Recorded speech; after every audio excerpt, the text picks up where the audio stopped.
കർഷകൻ ജീവനൊടുക്കി. കണ്ണൂർ ജില്ലയിലെ ചെറുപുഴയിലെ ഇടവരമ്പ് സ്വദേശിയായ കർഷകൻ ജീവനൊടുക്കി. ഏലിയാസ് അമ്പാട്ടാണ് ജീവനൊടുക്കിയത്. പതിറ്റാണ്ടുകളായി പച്ചക്കറി കൃഷി നടത്തിവരികയായിരുന്ന ഏലിയാസ് അടുത്തിടെ കടുത്ത സാമ്പത്തിക ബാധ്യതയിലായിരുന്നു. 4 ദിവസം മുമ്പാണ് കൃഷിത്തോട്ടത്തിൽ കീടനാശിനി കുടിച്ച് തളർന്നു വീണ നിലയിൽ ഏലിയാസിനെ കണ്ടെത്തിയത്. ഉടൻ ആശുപത്രിയിൽ എത്തിച്ചു. ദിവസങ്ങളോളം ചികിത്സ തുടർന്നെങ്കിലും ഏലിയാസിന്റെ ജീവൻ രക്ഷിക്കാനായില്ല.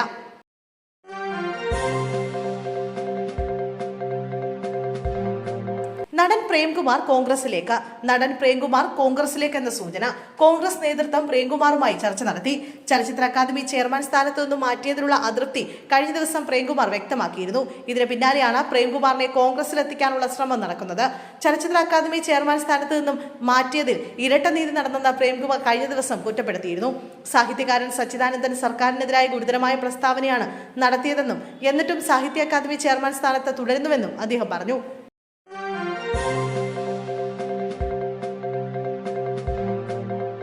കഞ്ചാവ് വിൽപ്പന തടഞ്ഞ അയൽവാസിയെ വയറ്റിലും ഇടതുവാരിയലിലും കുത്തി. പ്രതി പിടിയിൽ. കഞ്ചാവ് കച്ചവടത്തിന് തടസ്സം നിന്നവരെ കുത്തി കൊലപ്പെടുത്താൻ ശ്രമിച്ച കേസിലെ പ്രധാന പ്രതി പിടിയിൽ.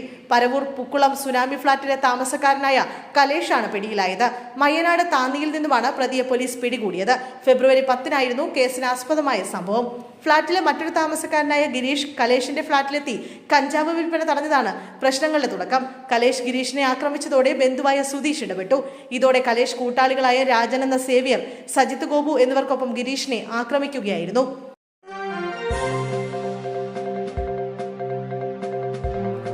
ശബരിമലയിലെ യുവതീ പ്രവേശനം. പാർട്ടി നിലപാട് പറയേണ്ടപ്പോൾ പറയുമെന്ന് എം.വി. ഗോവിന്ദൻ. ശബരിമല വിഷയത്തിൽ സർക്കാർ കോടതിയിൽ പറയുന്ന കാര്യം തനിക്ക് പറയാനാവില്ലെന്ന് CPM സംസ്ഥാന സെക്രട്ടറി എം.വി. ഗോവിന്ദൻ. വിശ്വാസികളുടെ താൽപര്യവും ജനാധിപത്യവും സംരക്ഷിക്കണം. കോടതി പറഞ്ഞപ്പോഴാണ് യുവതികളെ കയറ്റിയത്. ജനാധിപത്യത്തിന്റെ അന്തസ്സ് സംരക്ഷിക്കുന്നുവെന്നും എം.വി. ഗോവിന്ദൻ പറഞ്ഞു. എന്നാൽ ശബരിമല വിഷയത്തിൽ CPM നിലപാട് മാറുമോ എന്ന ചോദ്യത്തിന് മാറാത്തതായി ഒന്നുമില്ല എന്നായിരുന്നു എം.വി. ഗോവിന്ദന്റെ മറുപടി. യുവതീ പ്രവേശനവുമായി ബന്ധപ്പെട്ട പാർട്ടി നിലപാട് പറയേണ്ടപ്പോൾ പറയുമെന്നും എം.വി. ഗോവിന്ദൻ വ്യക്തമാക്കി.